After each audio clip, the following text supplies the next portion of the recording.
What's up, guys? Tonight I have decided that I am not going to bother with streaming, especially after all that trouble I had last night, despite me having perfect reception. I thought that I would talk about the things that people seem to be really afraid of and how I stack against those. And I decided to do this in the form of the 10 most common fears that people hold, as it was suggested by a title on an abc.net.au website. And it seemed like most websites that I went to that had such a list seemed to be pretty similar, so I just decided to roll with this one since it includes the definition on the side. Up to 1 in 20 people have a social phobia, it seems. So the first one they list is social phobias. They are the most common type of fear. They are considered an anxiety disorder and include excessive self-consciousness in social situations. Some people can fear being judged so much they avoid specific situations like eating in front of others. For me personally, I guess I do have a degree of social phobia because one of the things that I hate the most is eating in front of someone who's not a family member or someone who I'm close with, because it's not that I'm necessarily a messy eater, it's just that I just hate the idea of someone noticing that I have like maybe a piece of spinach or black pepper residue stuck between my teeth and I don't notice it until God knows when. And also, if you're eating something with sauce and it somehow just runs off to the side and someone just sees that, I don't like that. It's not like I judge others if this happens to them, but if it happens to me, I'm just very conscious about it and I cannot let go. I am very conscious in social situations, particularly about what I say, and sometimes, depending on where I'm at, how I look. So, say at work, I do not like to see that my clothes are wrinkled or the sleeve pulled up in any way. I just cannot see that.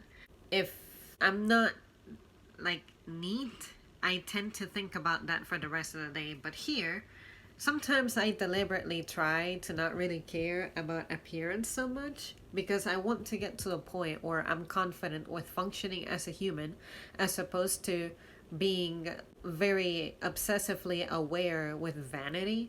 And I'm thinking vanity is not going to save me from getting sick, from dying, or difficult situations. Vanity is not really like the key to my success. It is possible to make a career of your image, but for me personally, I have lived insecure and miserable for such a long time that I refuse to just do things that increase the odds that I'm going to suffer from such a thing. Another fear that I initially did not even know was a fear was agoraphobia. I had heard of it, but I guess I just forgot the definition for a moment, and it was the fear of open spaces. While it is generally understood to be a fear of open spaces, agoraphobia is a much more complex fear. It is a serious anxiety disorder that can trap people in their homes or make leading a normal life next to impossible. Some people with agoraphobia avoid specific places or venues. So, I guess an open space that's just empty, like say if you were in a room and there's nothing to it, or is it just that you don't like to see wide open fields?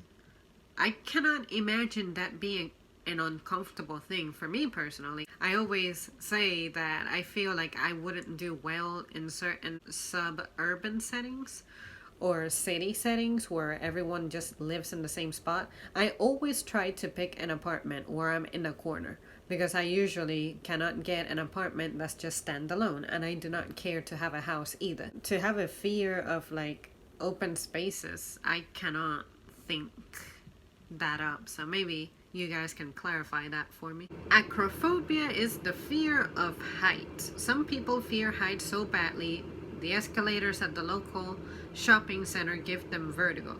Vertigo is different to the phobia and is the sense of dizziness people can develop. For others, a cliff-top lookout or a tall building makes their head spin. About 2-3 days ago, I was hanging out with a friend, and she lives on the 3rd floor of an apartment building, and she has a little balcony, and I was trying to lean over it and just see the very bottom, and I couldn't handle it. I didn't like that sensation of having my head over the rail and just trying to look at the bottom of the apartment site, like the grass. I don't have an issue with being at that height or looking at the distance at that height, but it was a bad sensation to be so close to the rail. So I just stayed away from it. But that definitely does not make me fearful of heights, because I can get on planes with no problem. I'm never thinking about, oh, I don't like planes because I don't like to be so high in the atmosphere. No. Now, that's not to say that if I were caught in an emergency at 35,000 feet, that I'm not going to lose my composure. Of course I will. If I were free falling, of course I am going to fear for my life. But the general aspect of being at heights, like the example here, a shopping center and using escalators or going upstairs or being on a second level, I don't have issues with that. Then there's pteromeranophobia. Pretty sure I said that wrong. And that is the fear of flying. So maybe that's what I thought, that agoraphobia was the fear of flying, but it turns out that it's another fear, and then the fear of flying has its own term. So that's what I meant earlier. With all the media coverage of air disasters, it is understandable many fear being in a plane crash and hence have a fear of flying. But with more than 100,000 commercial flights around the world each day, the chances of being struck by lightning are higher than dying in a plane crash. So for me, I don't mind planes, as you can imagine. I mean, I am the daughter of a pilot and sister to one that's in the making who can already fly stuff. To me, planes themselves are cool. They're fun. Unless I guess I end up stuck in one for like 13 hours, but I don't have any plans of that. But yeah, planes themselves, I think they're an amazing achievement in science. So I cannot help but feel, impressed by the fact that we have such modes of transportation available to us. Of course, the good old claustrophobia, which is the fear of enclosed spaces. Sometimes the fear of flying is actually more closely linked to a fear of enclosed spaces. That's actually what happens to my mom. My mom doesn't really mind heights, from what I gather, because she used to dive from like cliffs when she was younger, and now she says that she was crazy. She did not consider any of the dangers that lurked at the bottom. But yeah, it's more the tightness of being in a plane that upsets her. So I cannot understand claustrophobia. I can understand claustrophobia because I have a degree of that fear as well. Like when I feel that my mobility and space is limited, I just feel uncomfortable. But when the spaces are open, that doesn't upset me. So it's kind of strange for me to think about the agoraphobia stuff. People with this fear say they feel like the walls are closing on them. Some theories suggest there is a genetic link to specific phobias as a kind of dormant survival mechanism. Entomophobia is the fear of insects. They are small, they crawl, and they often bite, so it is understandable why many people do not like spiders and insects. They are a crucial link in the food chain, and we cannot live without them. That's true. For me personally, if the bug is particularly threatening looking and I know that it is a dangerous one, I tend to be fearful of them. Like spiders, I assume that all of them are bad, and I know that's bad because not all of them are bad, and they're actually pretty important. But yeah, when it comes to bugs, even if I were to study them, it's not like I can look at one and be like, oh yeah, let me resort to my repertoire of knowledge that I have on bugs and determine you are a safe bug. You're not out here to get me. It's kind of silly. So I just feel under threat by anything that I just do not know or understand. Ophidiophobia is the fear of snoiks. Indiana Jones famously quipped, "I hate snoiks," and he is not alone. A fear of all things long and venomous is common to many. The great thing about snoiks is that if you leave them alone, they will leave you alone.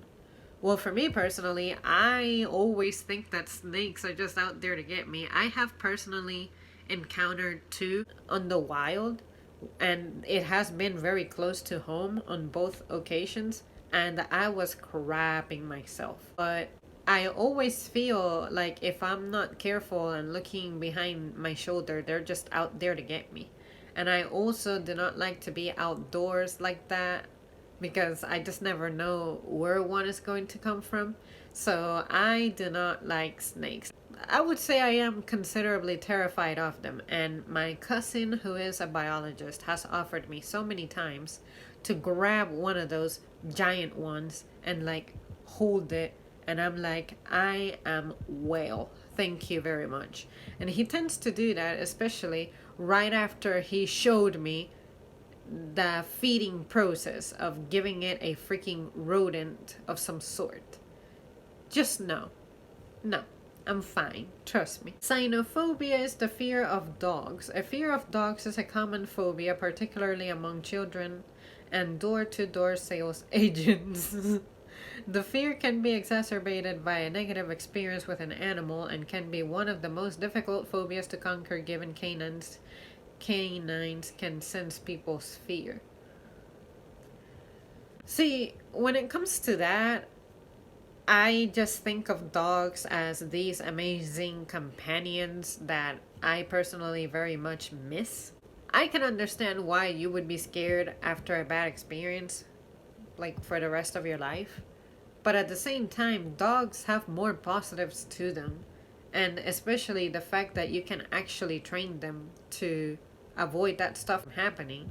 That I feel like the best way to conquer the fear would be to spend more time with them.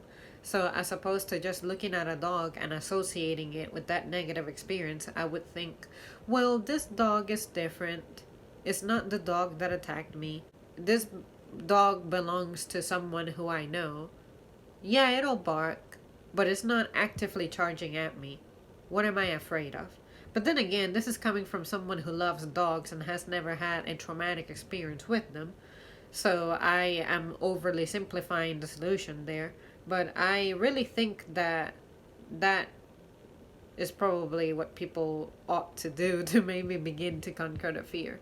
Because trust me, I feel like dogs are not out there to get everybody, especially the ones that have good, loving owners. Pretty sure you're fine. And then we have astrophobia, which is the fear of storms. It is understandable why the booming sound of thunder can send people's hearts racing, and a fear of storms is common. Realistically, it is lightning that can hurt people, but the chance of that happening is remote. And I can understand this because as a kid, I loved storms. I loved hurricanes. I loved that atmospheric phenomenon. But once I realized what's actually happening and the fact that people have gotten hurt over that, yeah, it's terrifying. But the only times I have been fearful of them is when they just rolled in without me knowing, and also when they have hit in my backyard. Like, you will never forget the sound of lightning striking that close. It is super loud. It is a boom. It definitely makes you jolt at the very least.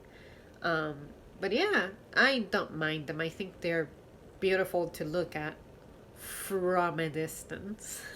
But yeah, loud sounds in general, they tend to startle me. So I'm not going to crap on anybody who's not a fan of lightning and the thunder that accompanies it. And finally, trypanophobia, trypanophobia, it's the fear of needles. Having a sharp piece of metal stuck in your arm is always an unpleasant thought, and many people develop a strong aversion to needles. But needles are typically worth the pain, with them either delivering vaccinations, delivering blood donations, or helping to investigate a potential illness, even creating a tattoo. So, for me personally, I don't mind needles themselves. I do mind that initial stab, I guess, and the anticipation of that pain sometimes. But as long as it's not a needle that's like stuck for long periods of time, they don't bother me. I have been severely dehydrated before to where I had to be IV hydrated, I guess. But I kept looking at that thing being attached to me and it didn't bother me. But the fact that, once again, my mobility was being restricted is what upset me more than the needle itself. And then once you get over that initial puncture, that's it. You're done with the matter. Some needle experiences are different from others.